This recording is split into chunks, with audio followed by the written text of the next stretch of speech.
Good evening. Welcome to Rivalz Race Chat. Clinton Geoffrey here. Adam Ross will be joining us shortly. He's having some technical issues, but we couldn't hold you off anymore. So, welcome to tonight's program. We got a few things we'll talk about. We'll talk about a little bit about Super Dirt Week, and hope to have the sportsman champ from Super Dirt Week, Cody McPherson, join us here in a little bit of time. He'll also help us set up the Brockville Fall Nationals, which is coming, which will be the final round here for the Dirt Series. Pretty much in all of the Northeast up this way, anyways. It will crown a lot of the champions, and we'll get into that a little bit as well. Autumn Colors was last weekend as well, so that's exciting. And, of course, that always caps off the short track season here on the pavement in Ontario. And then we'll have a few other items that we can talk about and get into it. So once Adam's ready, we'll jump into it here and get rolling. There he is. Adam, how's it going? No, not good enough. Still having technical difficulties, I see. But welcome everybody here. Always let us know what you want to talk about. If there's anything you want to chat about.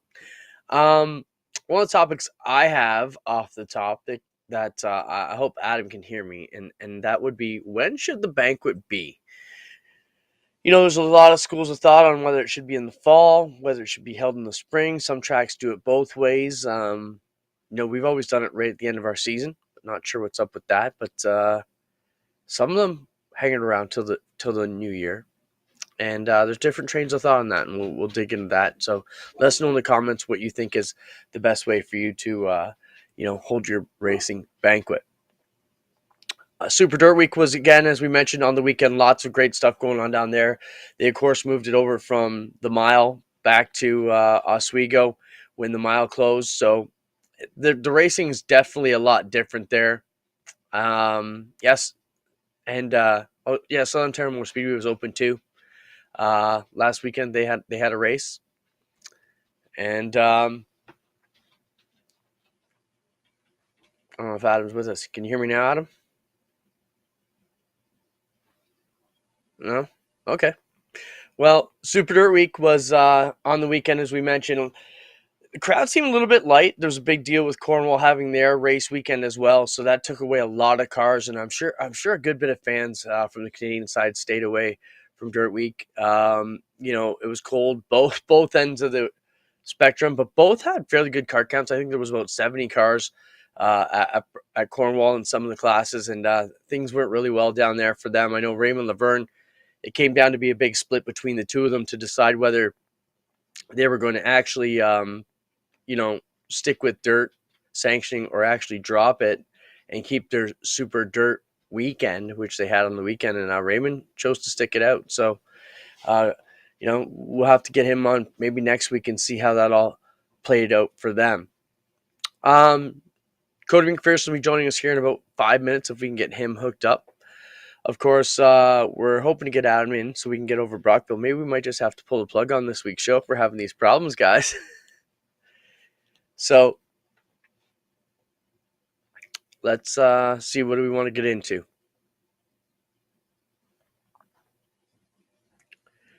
Doug Erskine says keep the banquet in November. It's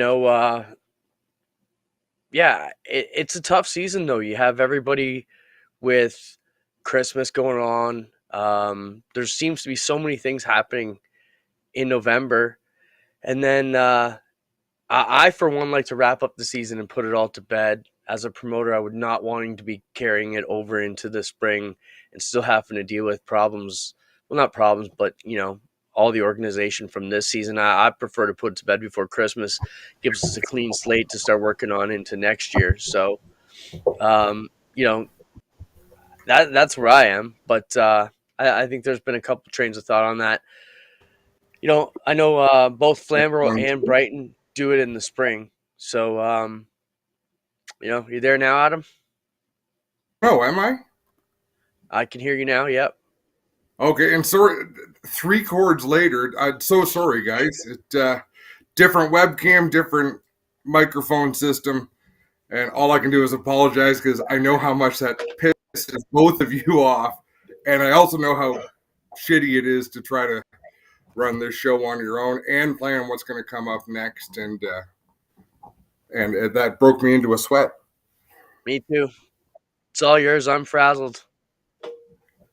Yeah, you call it a night? Mm. No. Huge weekend. It was a huge weekend, and I can't speak for the weather at Peterborough, but it looked like it was a good weekend in that regard. Uh, I heard you talking about crowds, and Clint, it's an age-old issue on dirt. Allegedly, some people left because the track was too slick. It just, Come but on. that's the like it made for such amazing racing. Like the middle of that 200 from about lap 80 to lap 170 was racing like I have never witnessed in Super Dirt Week in my life. Let's talk about, before we get into specifics about that's a hell of a topic, is the track is too slick. And it's something I've heard a lot at Rush Weekend. We've been accused of that too, letting it get too slick. The Pinty's race and that Monday, Tuesday was a good example of it. My dad came to me and said, would they ever call the race because the track gets too bad? And I what do you mean too bad? He's like, too slick. And I'm like, this is the new normal. This is where it's at. And I said something yesterday to you in a comment, and I kind of took it back because you pointed me how silly it was. I said, back in the day, they had to cowboy up on the rough track, and you said, look at it on the slick track, they had to cowboy up. Did you see what they were going through on the weekend? And 3 and 4 wide at some points in front of the leader, and the leaders are 3 wide, dicing through traffic. Yeah, it was very much cowboy up at Oswego as well, but the slick tracks aren't going away. I think the cream rises to the top. We've shown you get less damage typically in those situations. And why? Let me Why put do it you get less simple. damage? Go Uh, ahead. well, two things. I'll answer the damage. On a heavier track, the cars are stuck to the racing surface. So when you make contact with another car, there's much less slide. You hit, the car is stuck to the ground, the car takes the impact. When it's slick, whether it's a sprint car or modified, there's more slide involved. The other problem with a heavier racetrack, a tackier racetrack, is one groove works. Like there is one fast groove, that's where you got to run, and people won't come off it. As a track slicks over like it does top to bottom, and the beauty of Oswego, it is unlike any other surface that a lot of these drivers have raced on. It changes every 10 laps. Like, when have you ever seen a track take rubber and then release the rubber to where it opens wide up again and you can race through the pack? So you're not going to please everybody. And sometimes, like, there are some people you will never please. So the day you stop trying is the day that feels really, really good. I'd have to say, if there is any lingering issues from Dirt Week, it is not the racetrack, but the interpretation of scoring that had people up in arms. That falls back to our Doug Leonard, who was the race director there, and he's taken a lot of heat. I see both sides of it, but from what I saw, he was consistent with the way he called things, so people can stop. They're only bitching because Matt Shepard won, and people will complain about anything. If our next guest starts winning a little bit more, they're going to hate him too. And I don't even know how you dislike this guy, because he's the most cool, laid-back dude you'll ever meet at the races. Let's bring him But on. when you Cody, welcome to the show. Got us? Yeah, I think so. You hear me? Right. Yeah, we can. yeah, man, loud and clear. So Cody Perfect. won the Chevrolet 75 Sportsman Championship at Super Dirt Week. Something you've been trying to do for many years, Cody. What does it mean to win the big sportsman race, the biggest sportsman race of the year? It means a lot. Like I said, I remember going back to the mile as a kid. Just the history the Super Dirt Week holds, and we've been close before on the mile, and to finally get it done feels pretty good. And Cody, this might have been the worst sportsman race I've ever watched at Super Dirt Week, because you handled them. Like, nobody could even come close to you. What did you hit on there? And congratulations as well on your win at Weed Sport earlier in the week. I mean, that's kind of a dream week, but was the car that fast right off the trailer that you guys just kept going back to what you know, and you were just better than everybody? Yeah, it was. To be honest, I didn't change a single tire. I didn't change a single thing on the race car since I hit the track. We're in the same tires, same shock package, same everything we run here. When we hit the track Wednesday at practice, I ran the same stuff Wednesday, Friday, Sunday, and it's the first time I never made a single change. What do you attribute that to, Code? Like the car was just in the sweet spot all week, or, The track just didn't change that dramatically, or when you showed up, the track was exactly what you anticipated? Yeah, it was pretty well exactly what we anticipated. Me and Matt were talking Wednesday, and for Oswego being a bigger track, it races a lot like Maryville. Slick, technical. You got to be patient, and so we just run the exact same setup we do on Saturday nights, and we were pretty good Saturday nights, so we figured it would work at Oswego too. Talk about traffic, Cody, and there was a lot of yellows in that race. Did you have to put up with a lot of traffic? And when you did, how good was your car having to move around? To be honest, we got pretty lucky, actually. It seemed like every time I got the lap traffic, the yellow would come out. Near the end of the race, we started getting into some traffic, and they were actually very respectful, got out of the way. Oswego was good. They had move over flags on the front straightaway, in the corners, and on the back straightaway. So, like I said, they were respectful. My car handled so good that I could just rotate on the bottom, get under them, and drive off. Cody, it seemed like to me, and forgive me because I've been away from the Maryville scene hardcore for the past few years, so I just kind of get observed from the side. But it seemed like, in the last year or so, when you came back again, you just been unbeatable with this car and the combination. So what was it when you kind of got this version of your career together that's just made you so tough to beat? It's the first time I've owned everything on my own. It's the first time I had to go to BRP and pay the bills all the time. So I need to make some money to pay the bills off and keep going. And it was definitely a motivating factor. And we just bought a really good car off Matt Williamson. It was his big block car that only had 7 races. And as soon as I hit the track with it, it's just been lights out. It's funny you say that, Cody, because I've sometimes wondered, where do Matt Shepard's cars go? And where did Brett Hearn's cars used to go? Like, Clinton, you can attest to this. You'll see people buy cars and they don't even change the decal package on it. They just slap a number and okay, that's an old Billy Decker car. You never ever saw Brett Hearn cars after Brett Hearn drove them, or Matt Shepard cars, and now we know where one of Matt Williamson's cars go. Do you think confidence is part of it, Cody? Like, do you think you just get in the car knowing that it's a winner and you just have to drive up to the level of that car?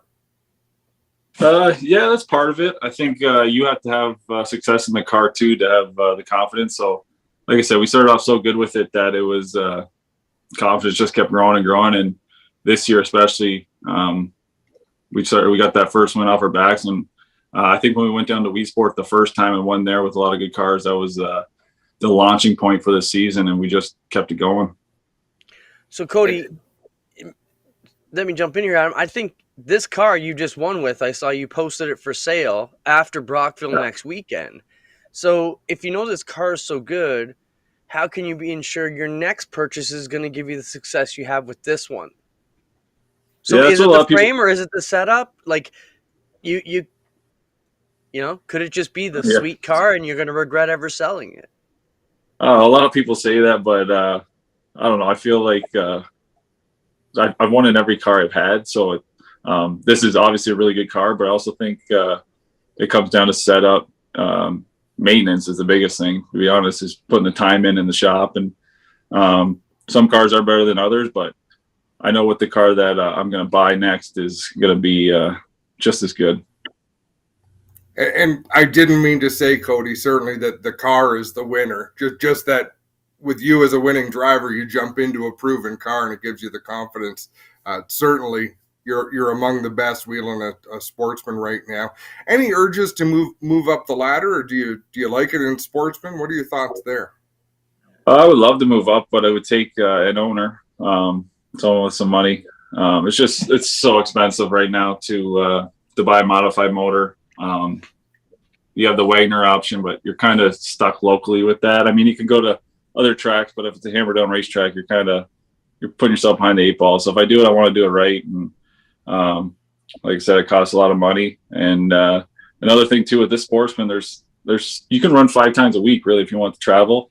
There's a ton of big races. You're competitive anywhere you go, and I think that shows with the car counts we get at all the tour shows. And look at, we just had I think almost 100 cars that dirt week. So Yeah, the Sportsman's just you can race so many racetracks, so many places. Cody, you're leading the Mr. Dirt series going into the final weekend at Brockville this weekend. Let's help Henry and Paul and Cheryl down there sell some tickets. Why should the fans go to Brockville this weekend? And what kind of racing are you going to anticipate down there?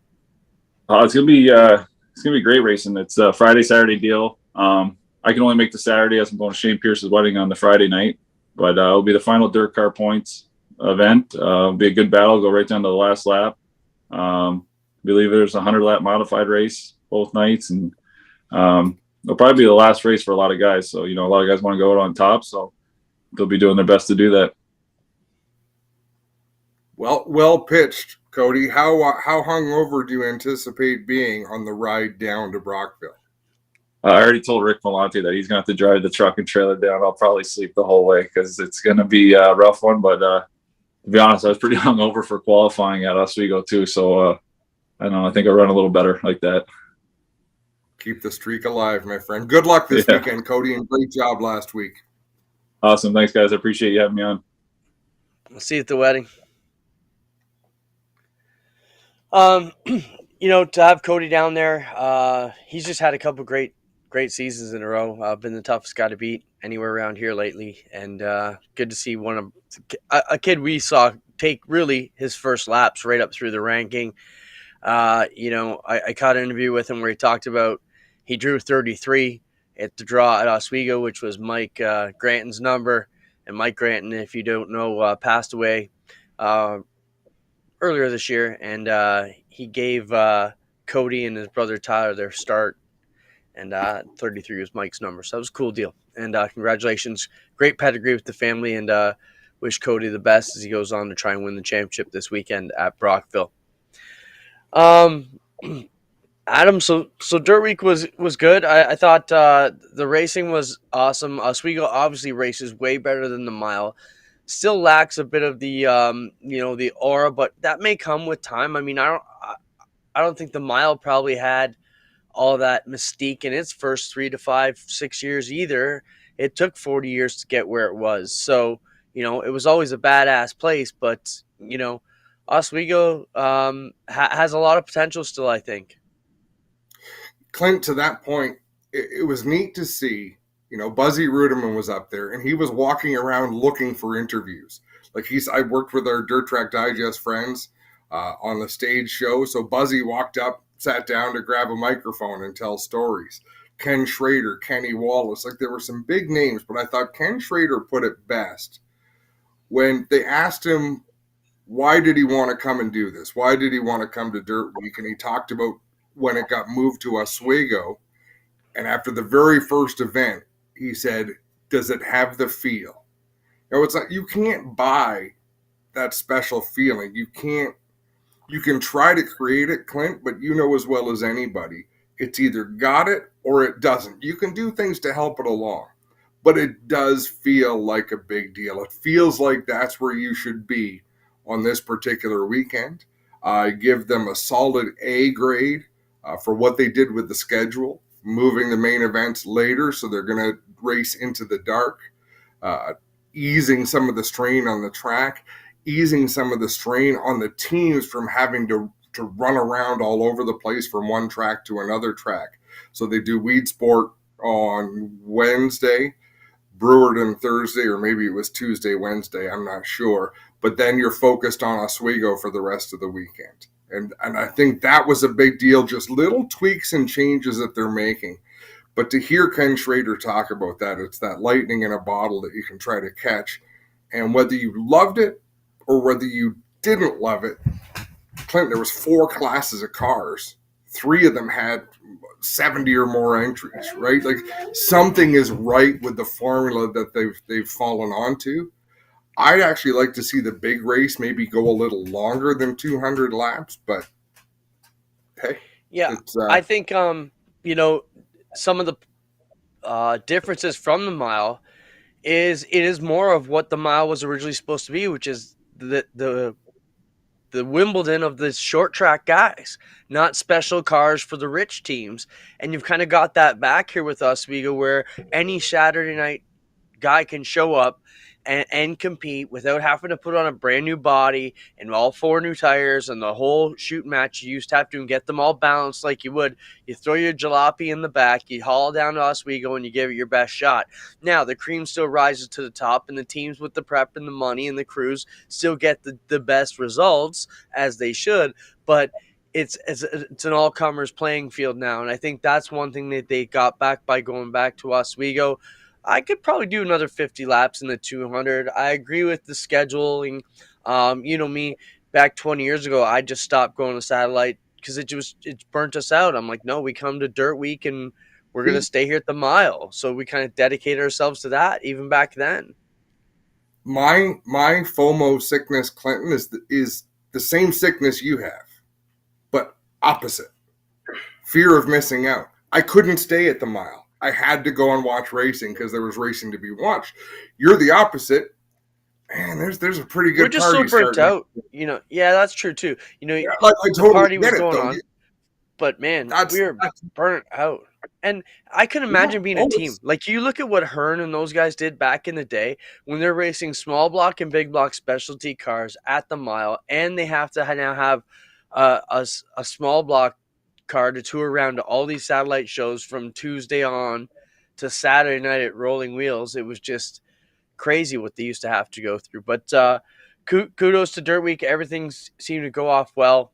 The other things that they've done, and I don't want to leave it out, Clint, because I think it's super important. You didn't need a quick fill to run any of the events. Like, there's a break in that race. You can come in, and things we're talking about, folks, they cost thousands of dollars to outfit these cars just to run 1 or 2 special races a year. So there's things that have been done to make it better for the racer. But now, some things that I saw that I thought I liked the idea of excuse me, of the 100 lap break being the only time you could fill your car. So once the cars ran out of gas, they weren't allowed to put fuel in. It was the gamble. You lost, you're out of the race. I love that idea. And they just, no, you're out of the gas. You cannot put fuel in. You're done for the night. I like that. I did see a lot of teams over the wall without helmets, and I did hear them say they were going to force that. But, man, every time you looked on the Dirt Vision screen, there was 3 guys over a car without their helmets on, and I'm sure we'll see them crack down on that. Some of the other thoughts I had too from watching the coverage, the replays. Come on, Dirt Vision, and I have replays and anthems down as my 2 points to complain about. First off, we like to say, don't complain unless you can provide a better solution or do a better job. Well, hell yeah, we can do a better job on G-Force of providing those in replays. And I get it if you don't catch it, because that's fine. But, man, when you play the replay, play it once. We need to see that thing 7 times. How many times we told Spencer, play it, play it, play it? Because even as a trained eye in racing, the first time I see it, I know what I'm looking at. Now I want to analyze it the next 5 times you play it. They played the replays once, and I was like, I paid $10 extra a month if it meant we got more replays. It was just a frustrating thing. I think what our group does well, Clinton, our G-Force does well, is we don't just show the replays. We find something to talk about. Throw out a theory. Let's watch this again. I think this might have been what happened. I'm very hesitant to complain about the way someone announces. I'm not gonna go there, but I am gonna suggest for a marquee event, okay, biggest event in dirt modified racing, do not bring in every announcer that's worked. You go with your A team and that's it. You don't switch announcers every 5 laps. Like, they're all focused on sort of what they do. You need people that work together, talk together to put on the best show you can put on. And what you're getting is a rotating inventory of announcers that switch up. And it affects the flow of things. And I get they're trying to please everybody, but you know what? When it comes playoff time, teams have to trim down their rosters, and only the best of the best make it. If you're not the best of the best, keep honing your craft, and maybe next year you'll get that call. Go with your best team, put on your best show, The fans deserve it. The racers deserve it. I mean, there were even instances where they were getting wrong retro paint schemes, which George Smith pointed out. And you can't, to their credit, I couldn't have named them all either, Clinton, but I avoid facts that I can get wrong. I'm great with giving a wrong opinion because people point it out. And Alvars, I hope you're here. Like he'll tell me how wrong I am. Fine, it's an opinion. I can fight you with that. But when it comes to stating facts and recalling things that were absolute in the past, you better get it right. Fans are, the big difference is they're paying for it. It's a paid for service. And I don't mean to talk poorly because that event, Super Dirt Week, to me, Clinton, is so very special. I've been to an awful lot of them. In fact, I don't know how many I've been to, but I know the first one I was at was 1984, and I've been to more of them than I've missed since then. I understand your sentiment there about the announcers. My thoughts are, I don't have an issue with it myself. I like the different personalities that come in. I thought the whole team was good. They all seem to bring a little bit to it. The other thing they've done is a good job of getting different announcers from different regions. So kind of Shane has, the Central New York, all their history. Then you've got, Dan from Central area. He knows all the Albany, Saratoga, the Vermont, the Lebanon Valley. Then you got Tim Balch, who's got the North Country and the Canadian. I thought they have a great job. It seemed like whatever race they're calling, I can understand your point of dropping the flow. I thought Rich was good, but Hannah Newhouse really surprised me. I thought she was very good on pit road, as a newcomer to the deal. So I was happy with that. My only complaint is, and I can say it because I'm a paying customer, I paid for Dirt Vision, and I'm pissed off that I didn't get the replays more, and I want more replays. So Dirt Vision, that's my comment card from the coverage. Everything else was amazing of the thing. It was great to be able to watch it all from home, as we all appreciate it. But man, when something wild happens, let's see it a few more times. And there's a lot of wild shit that happened that we barely got a glimpse at, and come on, And we it can all would do a better job. It would avoid people seeing the delays in getting a lineup done or getting pit road open, because you can go back to that. And I mean, Well, let's talk about something else that happens, Adam. An accident happens, okay? And Dirt Vision, I get it. They're a big corporate entity. Right away, like when the Mike Bruno car flipped in the Sportsman Consi on Sunday morning, they immediately parked the cars in turn one, and for a good 3 to 4 minutes, all we got to see were the cars in turn one. Now, we just saw a spectacular car fly through the air, and I realize you don't know what the situation is, but you have thousands upon thousands of fans in the park sitting there watching the situation. You don't have to zoom in on it, but you can give us a wide shot of the scene to see our people on the scene. Is the ambulance there? What's going on? It's way more terrifying if you're the family to sit at home or a friend and watch and not have any clue what's going on. And it's their duty to get somebody in there as fast as they can to say, driver's okay, or hey, we need a minute. And if we get the hey, we need a minute, we're all pros. We'll know how to carry and switch out of the deal. But come on, give us a bit of credit that we're not all babies. And this doesn't just Dirt Vision. This is so many other entities out there, whether it be streaming, NASCAR. They're bad for it too. Oh, you see two drivers going towards each other on the pit road, and they switch away so they can film it first, record it, make sure there's nothing offensive, and then maybe show it to us 2 minutes later. That pisses me off so bad. We're like, it's happening. Why are you cutting away? But those are my thoughts on it. Do you want to comment on the not shooting the crash scene before we jump into anthems? No, I'm with you. I'm with you. As soon as, and we've had this talk, I believe in the driver is talking to safety crews. Don't know that the driver's okay. You don't have to say they're okay, but alert, talking to crews. Okay, that's the signal given that they are not dead. Okay, like you don't have good information, but if you know they're conscious, talking to people, okay, that's a good report. That's something you can give. Now maybe we can show a little bit. Oh, they're going to cut the car apart to extricate the driver. Okay, we're going to go away again. We'll keep you posted because there is it's a fluid situation. You've got to take it seriously, but you have to honor the fans who care very much about people involved. And I think quite often producers and crews like this do things because they've seen other people do it, right? They don't know what to do, but they've seen bigger production companies. This is how That's a good point. You have to have anthems. You need to. Yes. Man, I think it was a running joke this week to get the worst Canadian anthem singers, 5 or 6 of them in a row, and line them up from Tuesday on through Sunday. Pitiful. I mean, I've been bitching about it for years, Adam, about the anthem singers. And, someone will say, well, why don't you give it a shot? I will. And I'll be better than any anthem singer we've ever heard at Dirt Week for the Canadian anthems. And we have some friends and we know some folks who sang it, but come on, let's get a good Canadian up there to belt out that anthem at least once, because the anthem singers were rough for both anthems all week long. Come on, this is a premier deal, and we can't find better anthem singers than we had. It was terrible. Chelsea Flack is a good singer, and I want solutions. I will message her. I will. Okay, so there was one or two out of the 13 times we heard it. But I said, as it's coming up, I said, come on, Chelsea, pronounce Canada.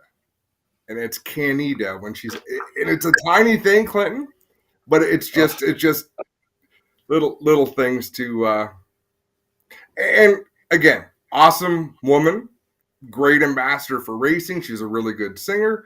Let's get the little things right. And I wasn't naming names, and I wasn't even thinking about her. It was the other ones earlier in the week that were even way off color. Let's switch it up. Yeah. Dogs and kids in the pits. I saw a funny meme the other day. It said, your dog doesn't belong in the pits. Changed my mind. And then everybody jumped on, well, if my dog don't belong in the pits, your kids don't belong in the pits. And it gets crazy. As a promoter, Adam, they both make me cringe. It's easy for me. I have older kids. I don't have to bring my kids to the pits anymore, nor would I ever back in the past. I understand racing is a family sport, but what a heck of a discussion that could bring up, because, wow, I don't know. Thoughts? So I could spur up some interesting discussion. It's tough. It's tough. The challenge is if a child gets hit in the pits,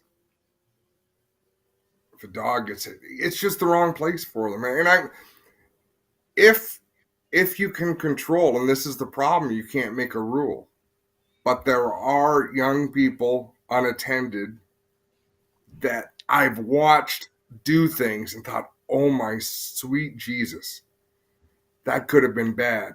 And as terrible as it would be for a child, it would be equally as terrible for a race car driver who was just there doing what they do, and to have to live with something that if something bad happened. Right? Like it's an awful topic, because I do believe, families belong together, bring them into the pits, but I have seen some occasions where, oh my goodness, that shouldn't happen. Okay. So there's so many ways this could go. And so in a perfect situation, sure, kids and dogs, awesome in the pits. You could even put in uneducated newcomer fans who don't know where they are into that with dogs and kids in the pits. So my thoughts are same thing. God forbid something happens. We have a fireworks show. Dog gets spooked, runs, busts the leash, runs out in the track, gets hit in front of everybody. There's just so many things that can happen.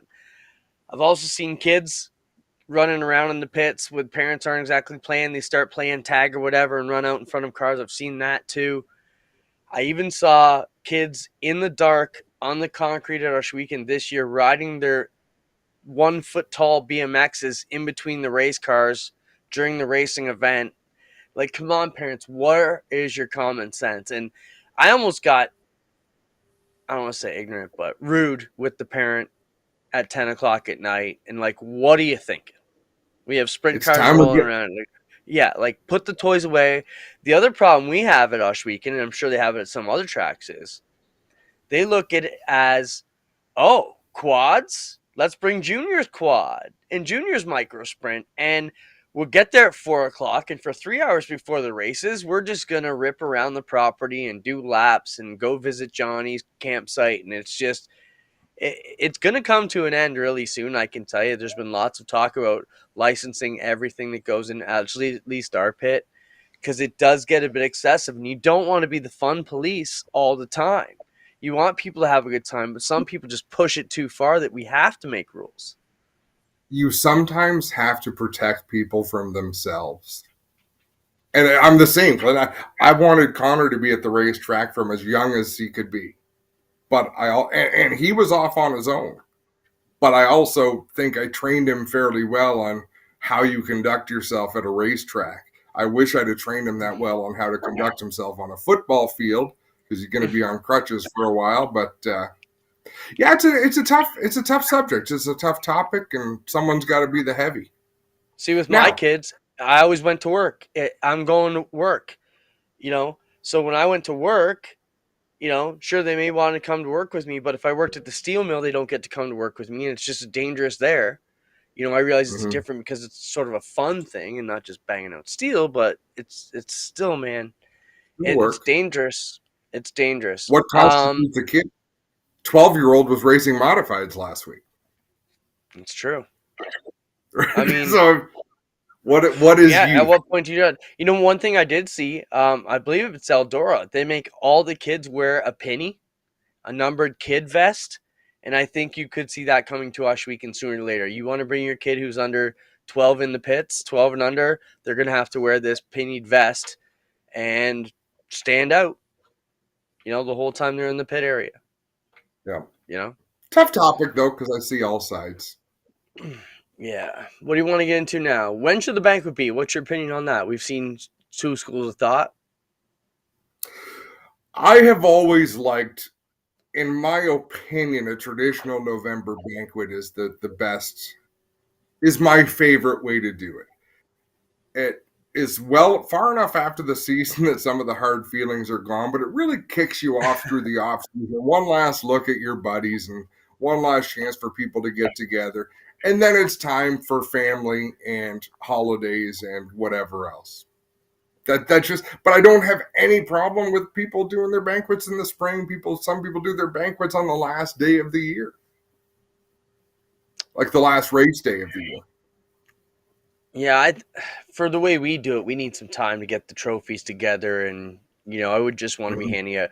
You can make things a lot more custom, and I mean, how about the other spectrum? What should we be doing? Should we be having a corn roast? Real cheap type deal, or should we be doing it 5-star like we do at Osh Weekend at Carmen's Banquet Center, where it's $40 a plate and we make a go of it. It wasn't always. Remember the old Ancaster? Hey, we've gone through the spectrum at Osh Weekend, but I guess you need a fair mix. You want it to kind of be elegant, but not too uppity, where your racers are having to spend $9 for a beer at dinner, right? And I think you have to lay down the rules. Clinton, you and I texted about it a little bit before we had the show, but I think people need to know what your expectations are at a banquet. Like, hey, here it's a formal, or it's a semi-formal, or it's casual. Come as you are. It'd be terrible if you didn't tell people and held your event in a barn somewhere, but the hosts are wearing tuxedos. Like, it just doesn't. Make sure it fits. Make sure people know what to expect, and have at it.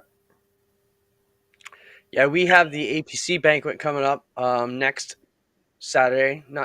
2 Saturdays from now. In London at the 4 Points. Their Delaware Bank will be on the Friday night, so I want to congratulate all their champions. We'll be talking a bit more about that next week on the show before we lead into it, and I'm sure we'll have some follow-up after. We will also have a bunch of highlight videos coming up. That's the fun thing I like about banquet season. We get to see some of the clips and highlights that our editing teams have put together. I know from some of our G-Force partners, there'll be a Maryville clips coming out, package, and our Weekend clip package, Quick Superstock package, a APC package. So we have lots of cool videos going to be coming down the pipe soon. The other thing we talked about is repackaging a lot of our mid-race kind of rapid fire questions and stuff. So they'll be accessible on YouTube before too long as well. Some of our fast, steady, and quick rapid fire segments that we shot and aired during our season. Yeah, I've got some thoughts on what might make those even better next year. Different ideas. Oh, yeah? We'll share them off. Yeah, I think Kyle, so. Kyle Tomaski's asking, when is the ODCC 2023 rules meeting taking place? Good question. Typically, we hadn't really started discussing that. I would suggest if you have any suggestions, you can email the committee by going to ontariodirtcomp.com, going to the contact page there, send out an email, and let us know what kind of things you're looking to change. I think for the most part, we're happy with the mini stocks, thunder stocks. I can't speak on all the tracks, but from the Ashweekend side, I don't think you're going to see us pushing for any kind of change. So that's where we're at. Keenan Roberts says, are we going to do a G-Force Light of the Fall Nationals at BOS? No, we will not be at Brockville. So Brian Carter said something pretty interesting at Super Dirt Week, talking about the pro stocks. And they have in their thoughts, Clinton, a national street stock, pro stock type program in mind. How cool would that be? That would be cool. That's the other thing I want to talk about. The cars. Nick Stone's car, what are they doing to the suspensions of those cars? It's got 3 feet of travel in the backside. But yeah, to get a national series like that, I thought the cars looked really cool. And those cars would look awesome all over the place. Yeah, I think they would have to combine the rules with like a UMP street stock type rule package, and that's what they talked about, what would happen all over the U.S. But I think if they can get the track right at Oswego, how could they not make a multi-week event? How could you not bring in the Outlaws for a doubleheader when you've got 10,000 seats to fill? And if you're going to do it, load that up with a street stock nationals, pay $10,000 to win and watch the teams roll in, have 100 cars, 150 cars, things. And that's what they're working towards. I'm pretty impressed with the direction of World Racing Group. They seem to be more stable than I ever remember them being. And I think they got things going on the right track. I've kind of always been a Brian Carter fan. He seems like he's got the right demeanor to make all the right moves and get it going. And he races himself, so why wouldn't he want to make that happen? So Kiernan, I'm sorry, I apologize for that. Yeah, Travis says getting spoilers up in the air. Randy Hollingshead asked, any word on the microsprint banquet? Yeah, it's you can contact Mary. There was a post came out last week. Should be on the website. Show it Spencer if you can. This is the info for the Ashween Speedway Micro Sprint Banquet, Thursday, November 3rd.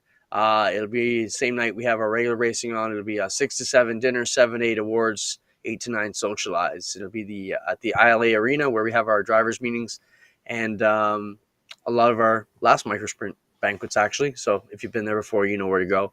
And contact Mary to get your tickets. And if you can't figure it out, send me a message. We'll get you on the right path. Just want to make a quick mention. If you don't get a chance, check out Travis Cunningham and Jonathan Howe's Southern Ontario Dirt Show. It's been quite entertaining for me to listen to on the road. I appreciate it, Travis, so thanks for stopping by. It's been good to have you guys out there doing it as well and getting some of the local stories that have been going on too. We need more. The sport needs more podcasters and commentators and things of that nature. So Autumn Colors, Adam, that seems to be the last thing. Oh, actually, we have a couple other things. Anything you want to talk about Autumn Colors? We didn't really get into that. I don't think so. I think just much like other events, like what's the difference between Autumn Colors and Velocity and Frosttoberfest is they've got that wow factor. That's the event that people want to be at. That's the event they will commit multiple days. They'll sell out camping. And if that's your thing, that's where you want to be. So hats off to JP and all the people that support the event and go up there and have a great time. And it's just where it's at on this weekend. So I'm glad people supported it. Sean Chenoweth gets to end his year on a high note for a super stock victory. Andy Camrath winning his first championship in 23 years of racing. That blew my mind a little bit. Yeah. So just some cool things. Still some Eves of Destructions going along. I know they had the Pumpkin Smasher and Demo Derby down in Delaware. Humberstone has its Eve of Destruction coming up this weekend. So lots of action out there for you. Do we have a Burger Barn video of the week? Yeah, this one comes from, I believe it was Brewerton early in the week. Scott Hickson. So Billy Dunn gets in the wall, I think, and a big piece comes through. Did you see this, Adam? And shot up through the flag stand. This is from Super Dirt Week. This is some footage. Roll it, Spencer. So he's got this piece of plexiglass, and you see the cars coming off sliding up towards the wall. He hits the wall there, and a part comes off, and watch the plexiglass behind him.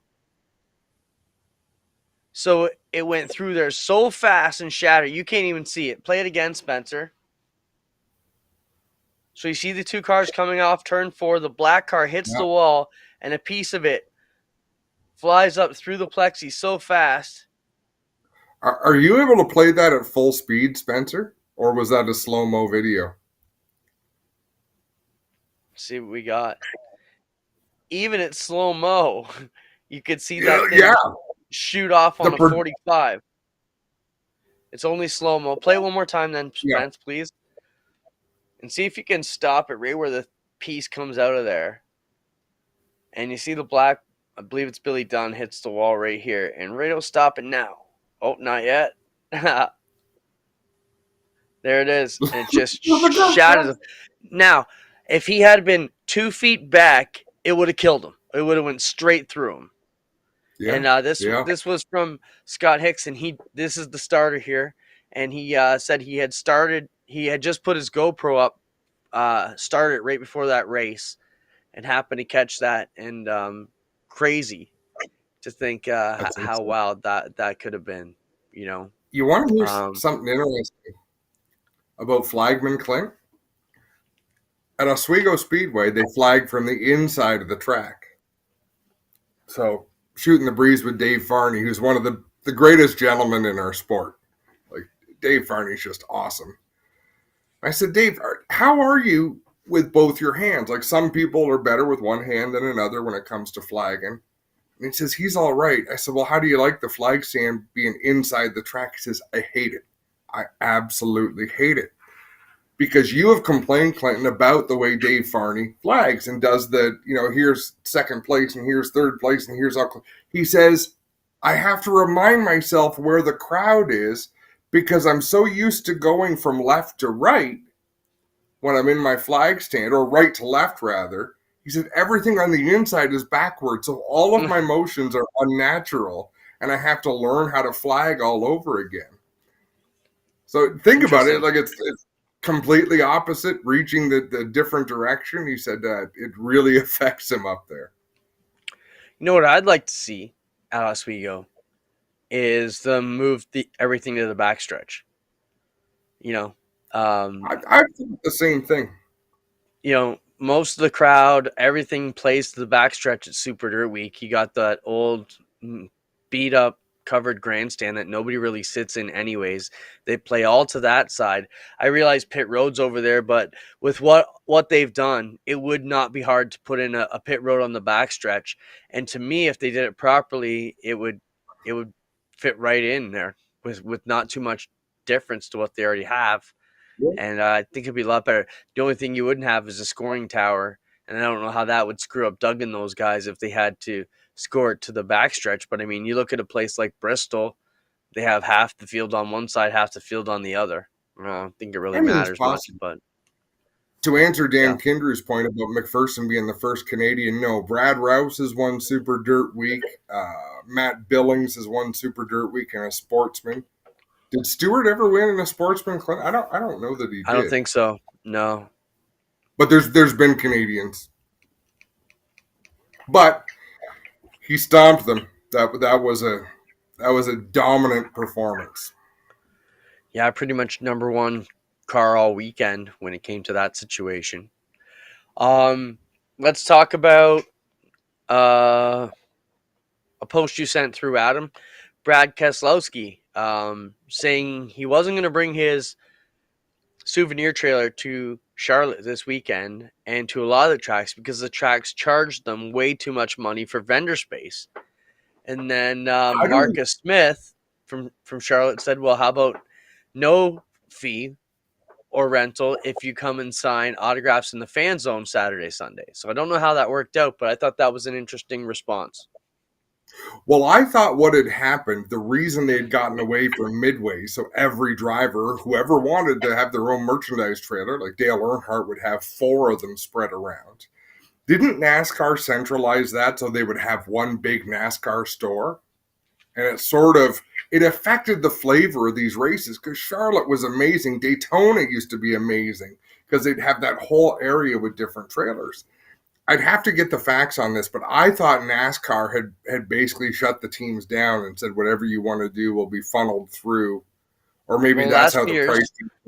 When I went to Bristol and Daytona, both of them twice, or Daytona and Bristol twice. Yeah, the different drivers still had their trailers out front. Like you'd have a Hendrick Motorsports trailer out front, and that would sell, Chase Elliott and Larson stuff and that. And then you have like a Toyota one that would sell Toyota drivers and that. So it may have been all put together, as Spencer says. He said Fanatics took it over, and now they run MLB apparel, but I'm not sure how it works. But I do know there have been individual trucks still at the races, and it must be a situation where Keselowski could bring in an RFK or whatever, trailer in to sell merch.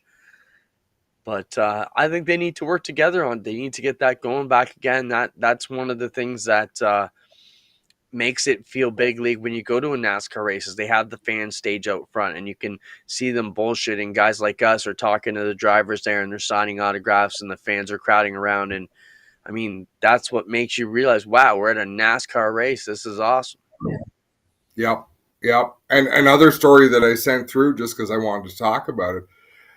The team owners committee has come to NASCAR and basically said we need a bigger piece of the action, and they're basically lobbying because right now the tracks get the majority of the money that comes in from the TV deal, and then the drivers or the teams rather, the team owners get a smaller piece, and then NASCAR gets 10%, right? So that's how it's divvied up. The teams are starting to lobby for more money because it's so expensive to run a race team. They're having to lay off people. And it makes me wonder, so not that it matters in the end, but who's to blame for all this bullshit? Right? Nobody told the teams to go spend more money. Nobody told the teams to hire tons of people and pay people exorbitant amounts of money to work on a NASCAR team. But this is what happened. Mark my words, October 11th, 2022, we are heading towards a team strike in NASCAR, just the way you have in other major league sports. I feel it. It looks to me like that's what they're setting up to do. And I think it's going to get nasty. Well, they don't have a central union, right, that we're aware of for the drivers. The teams are likely all lobbying together, and you can bet someone's there pulling all their ears to get everybody on the same table to go after NASCAR. Recently, last week, Denny Hamlin was in there talking about they needed a change in a lot of different ways. So, I mean, it's tough. NASCAR has gotten to the big leagues, but it's still a privately owned company. And, if we learned one thing from Talladega race number 1 is, there's always a bunch more drivers waiting in the wings ready to get in these cars. And if you want to take your 30 cars home and go, we'll find 30 more cars who will fill that spot. And it may not be the star power, but you'll see that the race will go on without them. And they'll adapt. And that's a great comment from Dan as well about safety. Is drivers are pointing out that when was the last time you can remember 3 drivers sitting out a race for health reasons, Clint? Like this, so Yeah, they're I mean, clearly in challenges. yeah, we're hearing the new car gives concussions, right? Which is probably, other than major serious injuries, that's the one injury all sports are trying to avoid right now, are head injuries and brain injuries. And so if the new car isn't giving that kind of safety they need, um, it's so hard. These cars don't really have a lot of a give in those ways. I mean, like we talked about, my dad broke his back because he just got slammed back down, and there's no give in that part of the car. Same thing by getting your head slammed back into these. You look at most of these seats are welded to a solid piece of steel. So when you get your head whacked back against it, it's never And good. the reason their heads are whipping back is drivers instinctively, when you're about to hit, you turtle, hands in, head down.